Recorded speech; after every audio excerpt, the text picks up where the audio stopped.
আলাইকুম। আজকে যে বিষয়টা নিয়ে কথা বলবো তা হচ্ছে খুবই কমন একটা বিষয়। আমরা প্রায় সংবাদে দেখতে পাই যে আত্মহত্যা করার প্রবণতা বেড়ে যাচ্ছে। যে কোনো কারণেই কেউ চট করে এই আত্মহত্যা করতে চেষ্টা করছে এবং আত্মহত্যা করে ফেলে।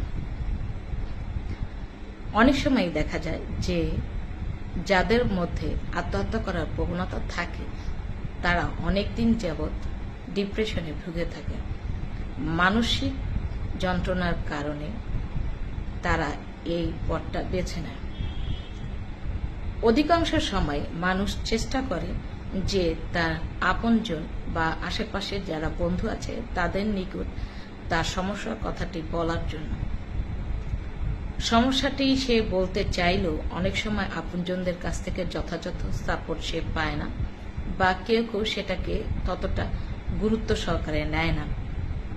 অনেক সময় আপনজনদের অবহেলার কারণে সেই আত্মহত্যা করার প্রবণতাটা আরো বেশি তীব্র আকার ধারণ করে। তাই জেনে শুনে নিজে সচেতন বা অচেতনভাবে কখনোই চেষ্টা করবেন না আরেকজন ব্যক্তিকে আত্মহত্যার পথে ঠেলে দিতে।